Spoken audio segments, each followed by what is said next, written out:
Coba bayangin teman-teman, ada harga yang harus dibayar mahal buat dapetin kecantikan yang abadi, yang bikin semua mata terpaku. Tapi bukan dengan skincare atau operasi plastik biasa. Ini tentang menukar jiwamu demi pesona instan. Kalian pasti nggak akan percaya kalau cerita ini nyata. Dan aku kenal langsung sama orangnya. Siap dengerin kisah gelap di balik kilauan berlian dan wajah yang tak pernah menua? Aku janji, cerita ini akan membuat bulu kuduk kalian merinding dan berpikir ulang tentang arti sebuah pengorbanan demi penampilan. Halo sahabat semua, seneng banget kita bisa ngobrol santai lagi di sini. Jujur, kisah yang mau aku bagi kali ini beneran bikin merinding dan jadi pelajaran besar buat kita semua. Terutama tentang obsesi kecantikan instan. Semua berawal dari Risa, sosok yang dulunya minder banget sama penampilannya. Dia kerja di dunia yang sangat menuntut penampilan fisik, dan tekanan itu akhirnya mendorong dia ke jurang pilihan yang ekstrim. Setelah bertahun-tahun mencoba berbagai cara, dari diet ketat sampai perawatan mahal, Risa merasa tidak ada yang berhasil memberikan aura pemikat seperti yang ia inginkan. Dia butuh sesuatu yang mistis, yang bisa memastikan semua klien atau bahkan pria mapan langsung jatuh hati begitu melihatnya. Inilah titik balik di mana dia mulai mencari tahu tentang kekuatan gaib yang sering disebut susuk pemikat, sebuah jalan pintas yang super berbahaya. Setelah melalui pencarian panjang, Risa akhirnya dipertemukan dengan seorang orang pintar di pelosok desa yang terkenal ampuh dalam memasang susuk. Bukan sembarangan, susuk yang dipilih Risa adalah susuk emas yang ditanam di beberapa titik vital tubuhnya melalui serangkaian ritual gaib yang sangat mencekam dan penuh pantangan. Risa bercerita, prosesnya sangat menyakitkan, baik fisik maupun batin.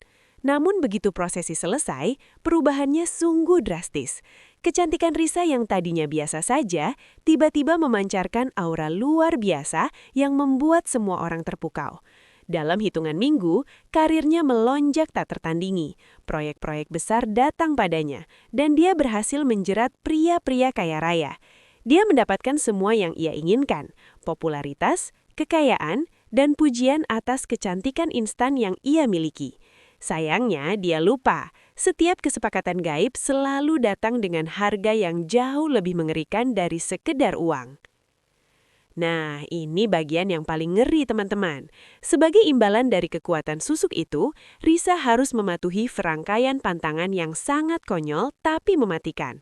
Misalnya dia tidak boleh melewati di bawah jemuran pakaian, tidak boleh makan sate yang tusuknya masih utuh, dan yang paling parah, dia tidak boleh jujur pada siapapun tentang rahasia susuknya ini. Sedikit saja melanggar, konon energi susuk itu akan berbalik dan menghancurkan dirinya. Awalnya pantangan itu mudah dipatuhi, tapi lama-kelamaan tekanan psikologisnya sangat tinggi. Risa mulai merasa paranoid, takut setiap orang tahu rahasianya. Aura cantik yang tadinya memikat kini bercampur dengan tatapan mata yang kosong dan penuh ketakutan. Tidurnya selalu dihantui mimpi buruk, dan dia mulai merasakan efek samping fisik yang aneh, seolah ada benda asing yang bergerak di bawah kulitnya. Kehidupan mewah itu terasa seperti penjara berlapis emas yang siap menjeratnya kapan saja.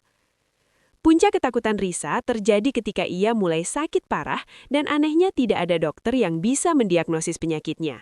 Ketika ia dihadapkan pada makanan yang menjadi pantangan, ia langsung muntah darah. Disinilah Risa sadar bahwa kecantikan instannya telah menuntut lebih dari sekedar kesenangan duniawi. Ini adalah ancaman kematian. Dengan panik dan penuh penyesalan, ia mencari cara untuk melepaskan susuk itu, tapi ternyata tidak semudah memasangnya. Orang pintar yang memasangnya sudah menghilang, dan efek samping susuk mulai memakan dirinya dari dalam. Konon katanya, proses pencabutan susuk bisa lebih berbahaya daripada pemasangannya. Risa bercerita sambil menangis. Dia harus menjalani ritual yang sangat berat lagi yang melibatkan puasa ekstrim dan doa-doa khusus hanya demi melepaskan ikatan gaib yang sudah terlanjur melekat erat di jiwanya. Lantas bagaimana kabar Risa sekarang? Syukurlah susuk itu berhasil dilepas, tapi tidak tanpa meninggalkan bekas luka yang mendalam. Kecantikan instan Risa menghilang, karirnya merosot, dan dia harus memulai hidupnya dari nol. Tapi ia mendapatkan kembali kedamaian jiwanya yang hilang, sebuah harga yang jauh lebih berharga dari sekedar pesona duniawi. Pelajaran besar untuk kita semua teman-teman, obsesi terhadap kesempurnaan fisik, apalagi jika ditempuh melalui jalan pintas yang melibatkan kekuatan gelap, hanya akan membawa kehancuran dan penyesalan seumur hidup. Kecantikan yang sejati itu datang dari hati yang bersih dan penerimaan diri. Jangan pernah tergoda dengan janji manis kekuatan gaib yang menawarkan segalanya tanpa usaha. Karena pada akhirnya, tumbal yang diminta bukanlah harta, tapi ketenangan hidupmu sendiri. Ini kisah nyata yang membuktikan bahwa tidak ada pesona gratis di dunia ini. Kalau kalian punya pengalaman atau pernah dengar cerita serupa, coba deh bagi di kolom komentar. Jangan lupa like dan subscribe ya. Sampai jumpa di kisah berikutnya. Bye!